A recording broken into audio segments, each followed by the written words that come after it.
اس وقت دو بہت بڑے مسئلے بنے ہوئے ہیں آج پاکستان کے، ایک لوڈ شیڈنگ اور دوسرا مسئلہ ہے پانی کا کسانوں کے لیے۔ شور مچا ہوا ہے کسانوں کا، برا حال ہے۔ دونوں کے لیے ہم نے ہمارے دور میں 50 سال کے بعد ڈیمز کے پروجیکٹ شروع کیے۔ ہم نے 10 ڈیمز کے پروجیکٹ شروع کیے، جس میں 3 بڑی ڈیمز ہیں، 2 بڑی ڈیمز ہیں، ایک بمان ڈیم۔ واگڈا نے ہمارے دور میں ان کی کریڈٹ ریٹنگ ایسی تھی کہ ان کو انٹرنیشنل ڈائریکٹ سوورن گارنٹیز کے بغیر ان کو لون ملتے تھے۔ جب سے یہ آئے ہیں، اور یہ بڑے اس کے بہت دور دراز اس کے اثرات ہوں گے پاکستان، جب سے یہ آئے ہیں، پہلے موڈیز نے ان کی کریڈٹ ریٹنگ ختم کی، مائنس پہ کی، اور پھر جب سے جنرل مزمل گئے ہیں جو چیئرمین واگڈا تھے، جب سے انہوں نے ریزائن کیا ہے، واگڈا کی کریڈٹ ریٹنگ مائنس نیگیٹو میں چلی گئی۔ اب اس کا کیا ایفیکٹ ہوگا کسی کو بھی سمجھ نہیں آ رہی۔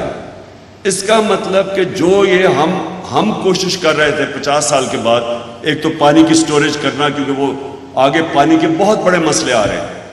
ہمارے پاس زمین ہے کہ لیکن ہمارے پاس جو پانی کا شارٹیجز آئیں گی آگے، اس کے لیے پانی کی سٹوریج چاہیے، تو وہ ڈبل کر رہے ہیں۔ ہماری کوشش تھی اگلے 7-8 سال میں پانی کی سٹوریج ڈبل ہو جائے۔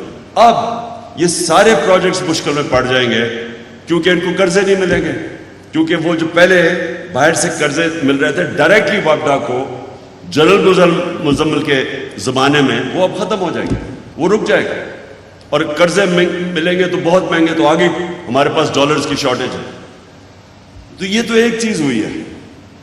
اس کے علاوہ جو ایک اکانومی 6% پہ گرو کر رہی تھی، اور مشکل سے ایک بینکرپٹ اکانومی کو سنبھال کے کرونا کے دور سے نیویگیٹ کر کے تیسرے سال میں 5.6% گروتھ ریٹ، اور چوتھے سال میں 6%، پروجیکٹڈ 5ویں سال میں 7% تھی، وہ اکانومی آج سیدھی طرف تیزی سے نیچے جا رہی ہے۔ صرف یہی نہیں کہ مہنگائی تو اس کا، اور کبھی پاکستان میں اس طرح کی مہنگائی نہیں ہوئی جو انہوں نے کی۔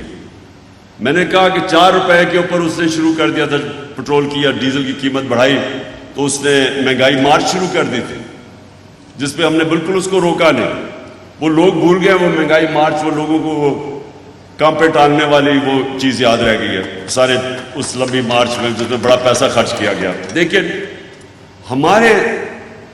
ہمارے دور میں آپ سوچیں 3.5 سال تب ساری مہنگائی، تیل کی قیمت اوپر گئی ہوئی تھی، تو ہمارے دور میں 55 روپے ہم نے 3.5 سال میں پٹرول مہنگا کیا، اور 50 روپے ڈیزل مہنگا کیا، اور انہوں نے 10 دنوں میں 60 روپے پٹرول اور ڈیزل پر لیٹر مہنگا کیا۔ 45% گیس مہنگی کی، بجلی کی قیمت انہوں نے 10 روپے یونٹ مہنگا کر دیا۔ یعنی اتنی مہنگائی پاکستان کی تاریخ میں کسی نے نہیں کی۔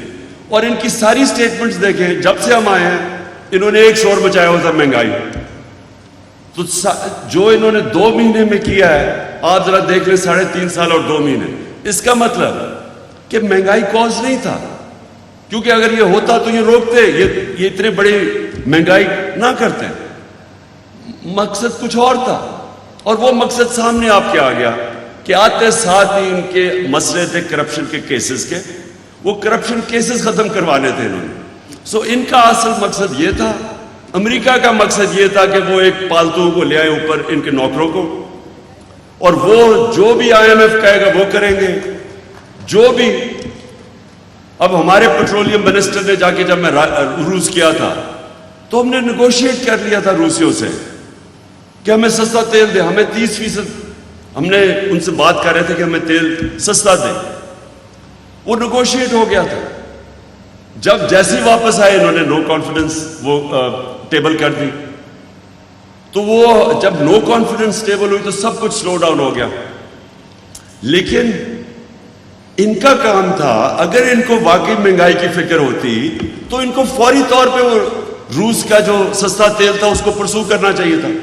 ان کا فائنانس منسٹر کہتا جی روس ہمارے پاس آ کے ہمیں آفر دے، یعنی تیل کی ہمیں ضرورت ہے لیکن روس کو کہہ رہا ہے کہ ہمیں آ کے آفر دے، یعنی اصل میں امریکہ کی اجازت کے بغیر یہ کبھی کوئی کام نہیں کرے گا.